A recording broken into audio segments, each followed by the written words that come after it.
Rantz. Life and motherhood uncensored.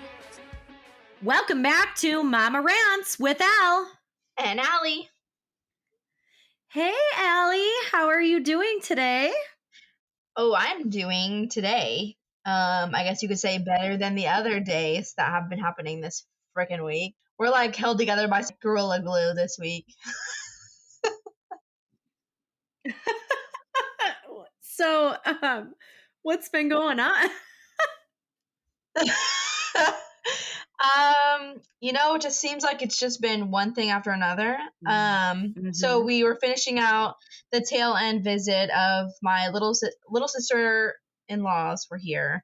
They were here for 2 weeks, and they had left at the beginning of the week. And so it was like, they were here, and then they left, and then it just seems like it was just like bam, bam, bam, bam, of one thing after another. So Brent started playing softball, so he's been having a lot of that go on. I've been helping my cousin who moved to the area recently in her salon. I also started my period this week, so therefore my kid is feral. I also decided it was a good time to transition her to a toddler bed during this time. You have a lot going on all at once. Yes, and then I decided, this week is already going so superb. Let's go potty training, which kind of happened out of the blue. Like, she told us she had to poop, and then it was like from there on out, we were like, let's jumpstart, let's go full force in.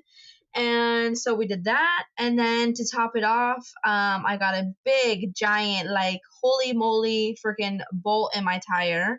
I'm sure I'm missing something, but yeah, so we're gonna count that as my mom fail. It's not even like of the week, it is the fail week.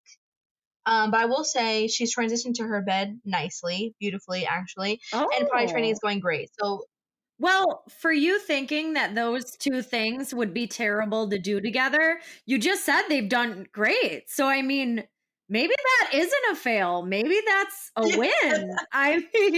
It's definitely like a fail week encompassed with some wins in the middle. So, I'll take it. I definitely didn't think she was going to transition she loves her sleep just like her mom, thankfully. But I definitely thought she was going to have a heyday. So we spent a whole day baby proofing, bolting things to the wall, thinking she'd start scaling the damn dresser. That never happened. You never she doesn't know. get out of her bed. Yeah. I know. Yeah. Thankfully she just loves her bed, but yeah, and then potty training, she had accidents day 1, and then day 2 and 3 have been beautiful. So wow, let's hope for a nice day 4. My goodness gracious. Good night. That you did that potty training in like 3 days thing. Yeah, we did the whole naked. She's naked all day, every day. We've been hunkering down at home. We don't go anywhere. We're just here, and we have a little potty. We leave it in the living room. And day 1 was rough because she'd have an accident on the floor, so we'd pick her up, set her down, say, "Hey, you need to pee here." Not on the floor, and she's like, "Okay." And then day 2, she just would like run. She'd like run to the potty. She ran to the potty one time by herself over there, and then other than that, we were just like, "Oh, let's go sit on the potty. Let's go sit on the potty. Let's go sit on the potty." Day 3, it was she'd just be standing there, and all of a sudden, she's sitting on the potty peeing. So, it's whatever's works. Shit. So is she still naked? Do you keep it going? Yeah. Okay. And they say till the end of day 3, keep them naked. But I think as long as we're home, yeah, I'm gonna keep her naked for a while. Yeah, I feel like just to fully establish, like, hey, this is where you're peeing. Like, I'm honestly afraid to put like underwear. Like, we have a whole stash of underwear I've been stashing, like all this stuff. But I'm scared to put it on her for her to like think, oh, this is on. I can pee now. Yeah. And like fuck it up. So I'm just like waiting until she can finally I see her fully clicking like pee and poop means here 24/7. So until then, we're naked. Good job. Good job. How are you? I feel bad complaining now because it sounds like you have a lot more going on. But basically, one of my iPhones, I have an iPhone 12, and it is a known problem that all of a sudden the ear speaker for when you make a call will stop working. And mine has stopped working for 2 months now. And the only way I can answer a call is if it's on speakerphone, which is really, super cool when you're walking through the supermarket and all of a sudden you're just having a conversation on speaker. Or my earbuds. And I have these really great Jabber earbuds, and I'm pissed to say that after 2 years, they are all of a sudden not working in 1 year. Oh, And so finally I took myself to the Apple store, and I knew that I shouldn't do it on a weekend. And I had been waiting these months so that I could do it when I was off a Friday. Did I do that? No. You know what? I just need to get it done. So I make my appointment. I go in. It takes 3 hours. I wait in the Apple store with my child for an hour for them to try to clean it and do all these diagnostics and for them to confirm it's in fact screwed up. And then they want to tell me it's going to cost $289, but it's a known problem, so they'll do it for free. I'm like, okay, well, because otherwise I'm not fixing it. So I finally leave the place, but it's 1 o'clock. And I'm like, oh my gosh, this is B-Man's nap time. So he's in an okay mood. I get to a restaurant. The seating inside is a 30-minute wait. I'm like, well, just seat me outside then. I know it's covered. I see fans. They're like, okay, we can seat you outside right away. I go outside. Of course, I'm dying because, it's 100 degrees out. So I take B-Man's like portable stroller fan and I'm putting it in front of him. And I realize I didn't expect to be out here. I normally take everything in his pack, and I didn't. I didn't take his bowl. I didn't take his bib. I didn't take anything to go out to eat somewhere. And I only brought 1 bag of puffs. Mistake number 1 was 1 bag of puffs. I was like, man. And of course, I had gotten him one of his favorite dishes, noodles and Alfredo sauce. Does my son want noodles and Alfredo sauce this specific day? No. Why? Why would he? Why would he want his go-to meal in a time when you really need it? And we were out of puffs by this point because I had been feeding him puffs in Apple store. And did he want the yummy bar? No, he didn't. He didn't want anything to do with the yummy bar. And he only wanted a little bit of his pouch.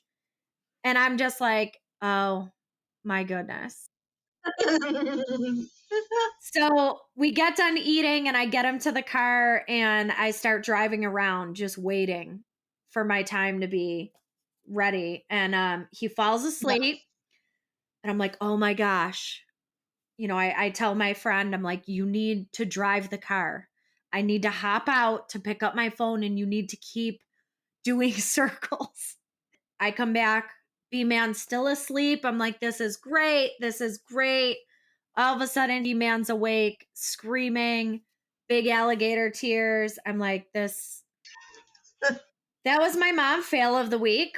Was thinking that I could do an Apple return, repair, whatever you want to call it. That was really the only bad thing about my week. My week was pretty much okay. And I want to say my mom win this week is that, B-Man's birthday is roughly a month after Christmas. Yep. I got most of his Christmas and birthday gifts on Amazon Prime Day. Oh, okay. Yeah, I'm pretty sure my husband's not super happy about that. He agreed with it, but begrudgingly. Because, he'll be thankful later. Well, that's what I said. I'm like, I'm the one that has to buy all the gifts, and I'm the one that gets stressed out right around Christmas. So this is going to take it all off of me. It's done. Yep. So that's my mom win. All right. Yes. When I don't procrastinate, I am so much happier around the holidays. Like I dread it because of all the fucking shit. you know, like there's all the shit that you have, all these people you have to think of, and it's like, fuck, like, oh my God, like it's just so stressful, you know? It feels So when like I you don't can't enjoy procrastinate, I'm so it. much better. Right. Yeah. Yes, precisely. And yeah, I get stressed out, and and then I feel like, oh, is it enough? Like, especially when it comes to our siblings, I'm like, Yes. is it enough? And then Brent's like, yeah, it's plenty. I'm like, okay, I just like, you know, I want them to, you know, make sure like, you know, like they're taken care of. I want to make sure like, you know, whatever's on their list. I don't want to just, here's a little freaking, a little whatever rinky dink thing. I want like, what's on your list? What do you want? And then I just always feel like it's never enough, you know? Especially when it comes to our siblings. Well, it's totally Always. never enough when Bubbles tells me she wants like a hoverboard, and I'm like, Bubbles, like I can't afford to buy you a hoverboard. I'm like, we need to bring this down a notch. Maybe your dad will buy you a hoverboard. Yeah. Yeah, that's a your dad list. Not me list. I'm a procrastinator too. And I never, ever do gifts early. The earliest I've ever done gifts is like the beginning of November. So this is all new to me. And I feel so good right now. I probably won't feel good at the end of the month when I see how much money I'm left with. But right now, I feel this is great. This is good. It's out of the way. Yeah. I'll have less stress. I'll be able to enjoy more. Yes. We'll see. So this week's topic, toddler meltdowns. I mean, really, we could just say toddler antics, the way toddlers are, toddler life. But really, the dinosaur that evolves in your living room. Yes. Yeah. The wild creature that emerges. So I'm interested because your child always seems so sweet and well behaved around everybody else every time I see her. So I'm always a little nervous to tell you about my son because, well, first off, I didn't expect this to start so early. Everyone's like, oh, terrible twos. And it was about 9 months that my pediatrician looked at me and looked at my son and said, so she was actually talking to someone shadowing her, and she introduces us and says, and this is B-Man, and he's 9 months but going on 2 years old. And I laughed, I laughed about it. And no, he is 1.5 years, and I don't understand. Apparently everyone keeps telling me, yeah, this is the terrible twos. And I'm like, but he's not 2. Why is this starting so early? Does this mean I'm screwed? Does this mean that at 2 years old and 2.5, he is going to be a monster? I'm going to be like in therapy with a 3-year-old? Like, what does that mean that my child is starting this so much? He has such big emotions, the biggest emotions. So, I mean, I'm interested to hear about Tootie. I mean, I see it with B-Man, but not in the way that you describe it. So I feel like the same way as like, I see him like upset, like he's sad that you're gone, but like I don't ever see like the theatrical performance that you tell me he has. So, so I mean, I feel like it's like the same way. But I mean, Tootie is so like sweet. But I will say, when her aunts, Addie and Bubble were here for 2 weeks, it started to get towards like the tail end when I feel like all of a sudden she just kind of like started, like, we had stopped hitting for a long time. She has not hit, like, but now all of a sudden she's hitting again. She's launching shit across the motherfucking room. And by say launching shit, I mean she literally picked up her potty today and yesterday and just chucked that bitch. Like, do I ignore that it happened? Do I say, hey, don't do that? Like, what the fuck am I supposed to do? Like, cause I want to laugh at her, cause quite honestly, it's fucking hysterical, because I'm like, this is ridiculous. This is so ridiculous. I feel like that is it for me. It's always, what do I do? And I've tried so many things, but it's like, I'm trying not to laugh at you, like you said. Right. So I'm trying to be there for him, but I don't know how to do that except to just be available for him. Right. I can sternly say no. And when I say no, my son decides to go do it 6 times. Oh, really? Oh my gosh. I can redirect him. That's not Tootie. He is the most determined individual I have ever encountered. You say no to him and he just keeps going back. You redirect him, you get a new toy, you remove him from this situation. You could remove him 3 rooms away and he will run back to where you told him not to do something, and he will proceed to do it and look at you. And I'm like, no. And I keep following through, but I'm not sure it's doing anything. I don't know if I'm creating a monster. So, wow. He went after the grill. I don't know what they are. They're wires underneath the grill that connects like the grill stuff with one of the side burners. And he's tugging on these wires. I'm like, no. And he goes and does it again, and he almost pops it off. And I end up popping it. And then he hits me. So I'm like, well, clearly that was his response back. Yes. It was to hit you back. Yes. So I don't normally spank. I've only spanked like maybe 2 times when my son has bit my nipple, and it's like a gut reaction because that really hurt. But otherwise we try to redirect. We try to say no sternly and redirect and move. So I said to myself, I said to my husband, we should not spank the child because, one, I'm not crazy about spank. I was spanked. It's not a huge deal for me, but how do you teach your child not to hit when you hit your child if you're angry or appearing angry?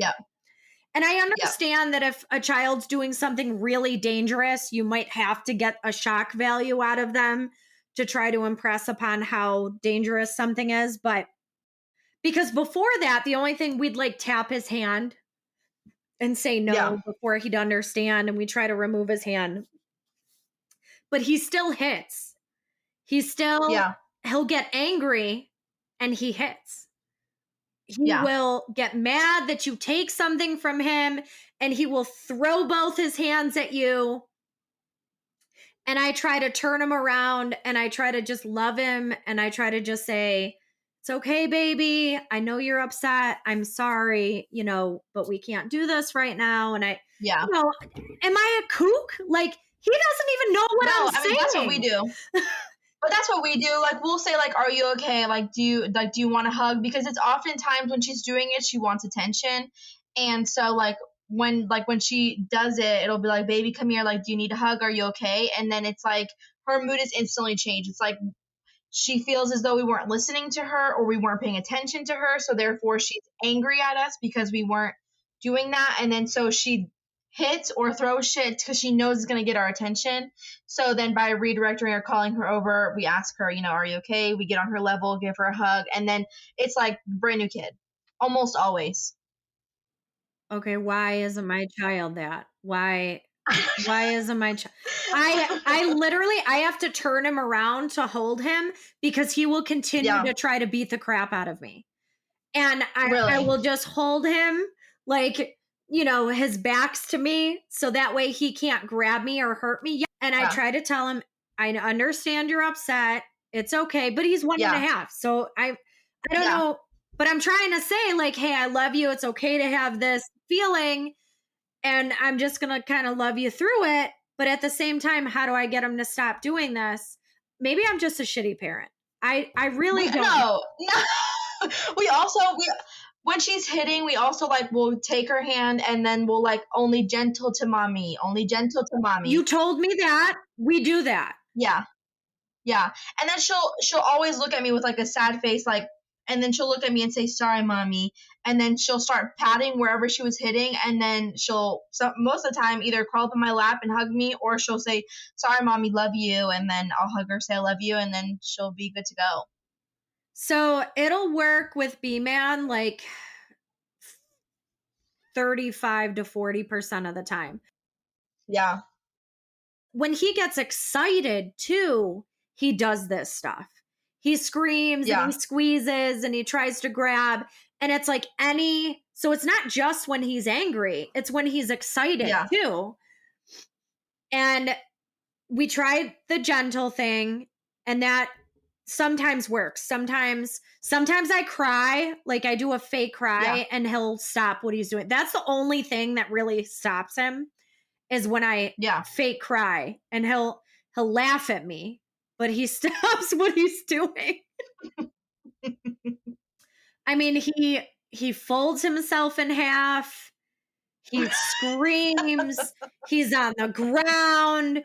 You know, I'll even try to call him to me, like, "Come here, baby." No, he'll look at you. He's mad at you. He's screaming. He's crying. He's got big tears and swollen face. And he's got his hands and little tiny fists. And he's like throwing them down like Hulk man. And he's making these noises like, ah. And you're just like, what in the world? You have to convince me that toddlers are not bipolar, because 1 second they're happy, the next second the world's ending, and then 2 seconds after that they're happy. So, I mean, I'm great. Yeah. It's great that he has this like kickback that's good and positive, and you can distract him and get him out of things. But man, you tell this boy not to do something, and he just wants to go back and do it, and go back and do it, and go back and do it. I mean, the only thing that gets him out of the cycle is if I can get him to do something that he considers more fun. Yeah. I mean, what are some of the epic meltdowns you've experienced with your child? Where were we when she decided she was just gonna, we call it a booty jump. So it's where she'll like jump, pick up her legs, and then sit on her butt. And she does it when she's really happy on her bed or on the couch, but she'll also do it when she's mad. And she did it while we were at some store, and she didn't want to get out from the middle of the damn freaking, you know, when you were a kid and you went in the middle of the freaking racks and you stood there? Yes. And she did not want to get out. She did not want to get out of that freaking thing. No. And so, you know, Brent's trying to get her out. And she's no, standing there. And he really like pulled her out. He's like, "Come on, we gotta go. Like, mommy's over there. Like, oh, go get mommy." And she ran out, jumped, and did a freaking booty jump. Boom, right on her butt in the middle of fucking Target. And she's just crying, because now that she's crying because she's pissed she had to leave, but she's also crying because her fucking ass hurts. And then she's sitting there holding her. She's holding her, but she's saying, but. I'm like, I can't. I literally kept walking. I kept walking, and I just pretended like I didn't know either one of them. And Brent's sitting there like trying not to laugh. But she's so independent, and like, I want to run rampant through the store, or I want to help you push the cart. You're not going to put my ass in that fucking cart. And so she doesn't want to sit in there. So it's always like, I go do what we need to do at the store, and Brent plays fucking, it's a hide and go seek in the damn freaking Target the whole time we're there, or fucking tag. And I mean, shit. It's true. Man, it's so intimidating, in my opinion, to go out with a kid on your own nowadays, because I'm always so worried about security. Yeah. Like,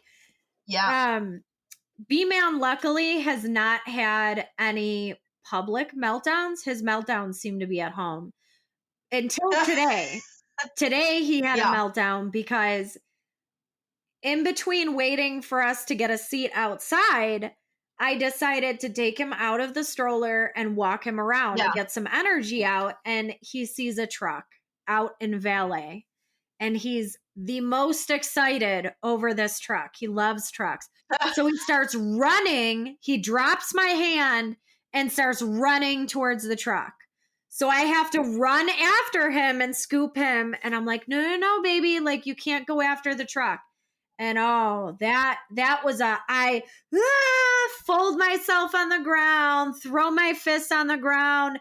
And then he deked out of my hands. He ducks and turns and wiggles and he's gone. And I'm like, what in the world? He's like, so I run back after him. I scoop him up with one arm. And of course, there's this older couple right next to us. And they're like, oh, he's so cute. He likes trucks. And I'm like, yeah, he's so cute. And meanwhile, he's pulling at my hair. He's literally like trying to get me off him so he can get to this truck. And I'm like, baby. Was it parked or driving by? It was parked. Thankfully. Oh. But I'm like, you cannot go to this truck. Like, this is not your truck. We can look at the truck, but we cannot touch the truck. Like, the valet is about to come in and get it. Like, we cannot do this. Right. And so I tried to distract him because my son loves lizards. And there's a lizard out and he jumps into a bush and I was able to show it to him. But then he's very upset. He's overtired too and very upset that the lizard has gone away. So now he's crying because the lizard has left. And it's my fault because I'm trying to pick him up to get him back into the restaurant. And he is mad that I have somehow made this lizard leave. Oh my gosh. I don't know. I mean, I think to myself, like, wow, you have such a good memory that you keep going back somewhere that I told you not to, or trying to get the same thing. Like yesterday, he's mad because I used an old crappy toothbrush to get out the crevice of his stroller that's dirty.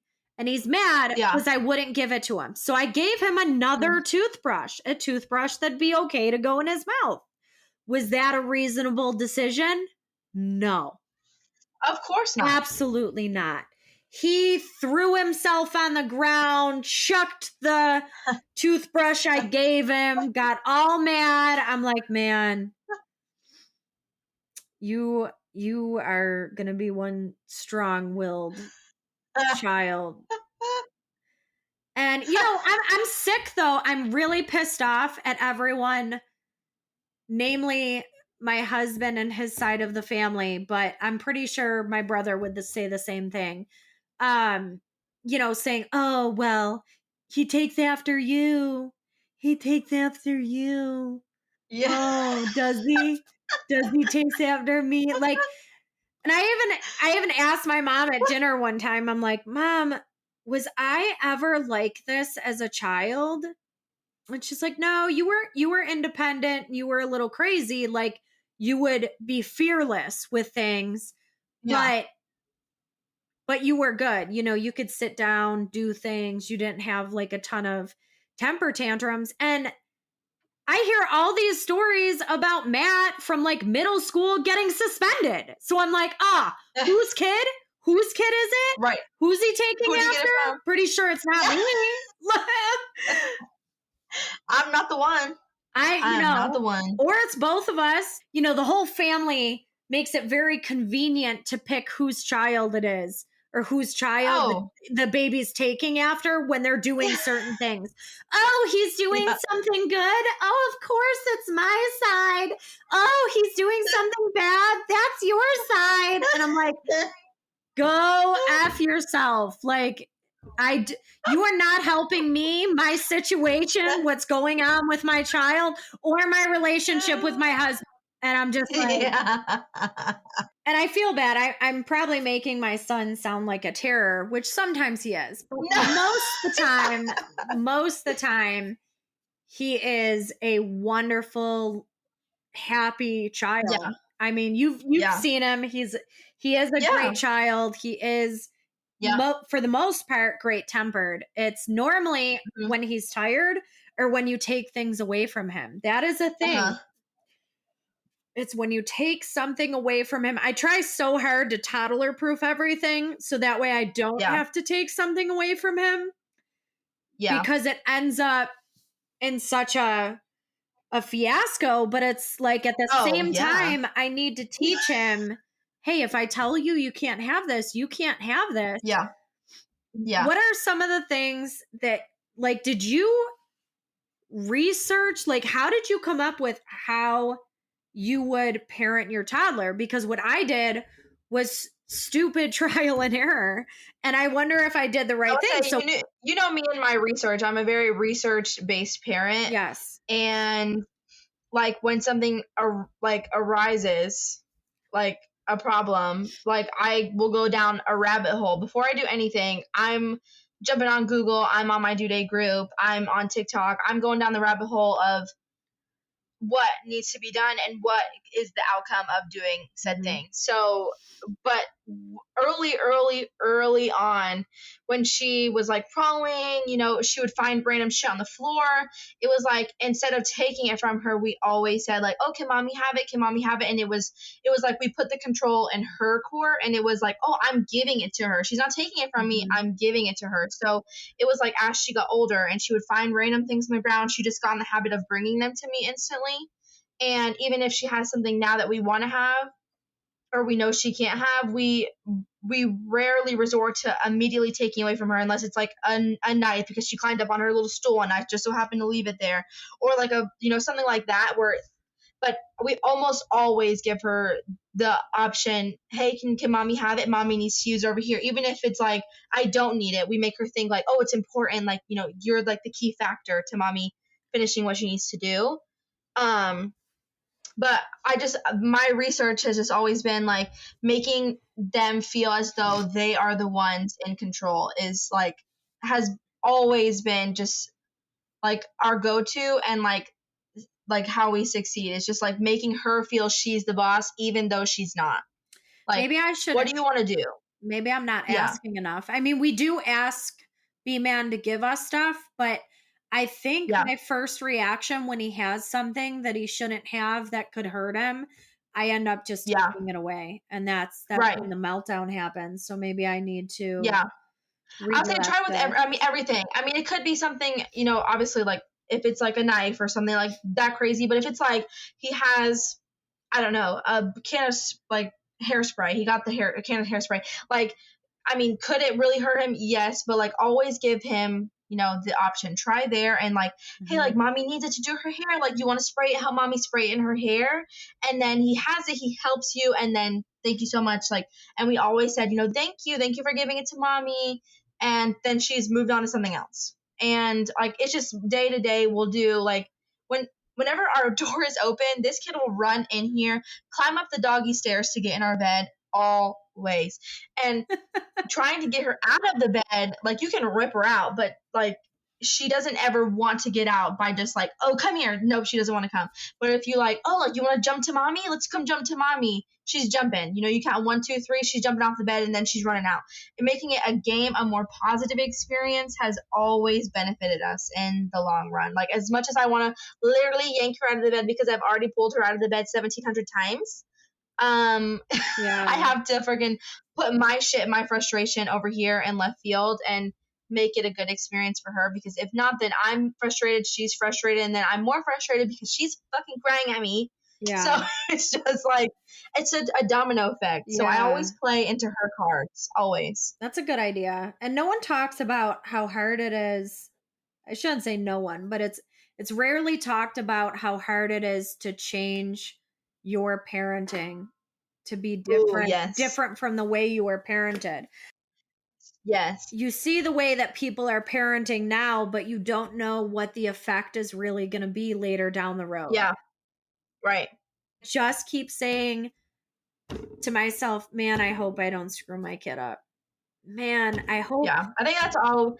Well, they say that I just saw this quote that said like, if you worry that you're not a good mom, then that just goes to show that you are, you know, so you're worrying so much, you're doing the best that you can. And that's all that you can do. That's all that you can do. And it's hard to remind yourself to realize that you're doing the best you absolutely can with what you have going on right now. Or sometimes it's easy for me to remember that, but then I think to myself, will my kid realize this?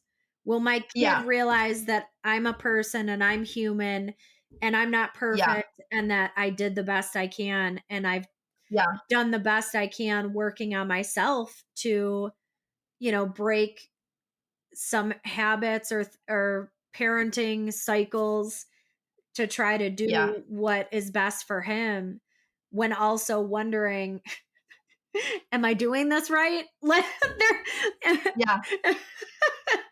And they say cycle breaking is one of the hardest things you can do. So yeah, I mean, props to you for even attempting is crazy. Just like most people don't. They don't even attempt. They just like, oh, this is how my mom did it. That's it. So then you're attempting, you're trying, you're doing your best. You're trying to be a better parent than what you or your husband may or people you may have never received. Being a better, more conscious parent, and that's great. Yeah. You're very cognizant of it and you want to do better. You want to do better, and that's important. Yeah, and it's not like I think my parents did a bad job or did something wrong or whatever, but there are always some better ways of doing things, and of course you want the best for your child. And exactly. Thank God, your children love you and forgive you for your mistakes. That's how I feel too. I mean, I wouldn't classify my mom as a bad parent, but I mean, she knows it. Like we don't plan on doing the spanking thing at any point.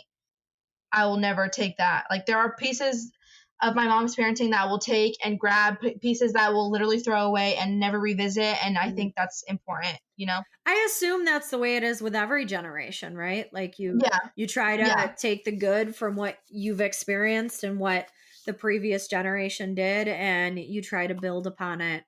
It's not easy, and I have to remind myself that you recognize it. You recognize what you don't want to be. You recognize that now, and you move on. You do better. That's all you can do is just do better. Yeah. Just entering the toddler years, because that's really what I'm doing, and even what you're doing, right? Toddler goes to like 4. I think it's 4 or 5.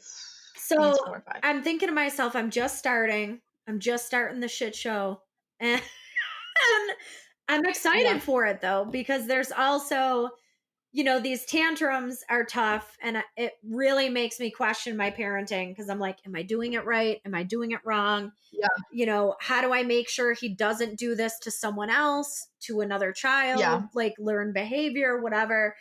But man, seeing him get so excited over things and seeing his personality and the way he squeals at certain things and loves certain things. And, but man, it's really hard not to laugh when they're having these tantrums. And it's so hard. I don't want to invalidate my child's feelings, and I don't want him to think I don't care, but man, it's so hard. Sometimes you got to walk away. I literally hide. Yeah, I put my head in my shirt, and then I just will hide like a turtle until I can get my composure, and then it's like go time. I just I can't hide the smile, and so I'm like, if I cover my mouth, she knows like what the fuck is up. So if I go in turtle mode or I walk away, then she has no idea. It is. Sometimes you just gotta walk away. Oh my gosh. And actually, that's a lot of times what I do with B-Man's tantrums right now, is if he's too upset for me to hold him, I just put him down and walk away and try to give him time to work through it. But man, it's hard when your child is upset because you gave him exactly what he wanted, or it was his favorite 2 seconds ago and now it's not. And it's just like, man, but man, we're in for it. Yep. I say the roller coaster has just begun. It's not even halfway over. So it has just begun. Oh, well, it was great chatting with you today. And maybe if our listeners have any pointers to help me out on toddler tantrums, they could email that in. with that being said, we're going to end this week's podcast, but I can't wait to get back with you next week, Allie. Yeah, you too. I love catching up. So if you like what you're listening to, please like and subscribe on your favorite podcast app. Bye.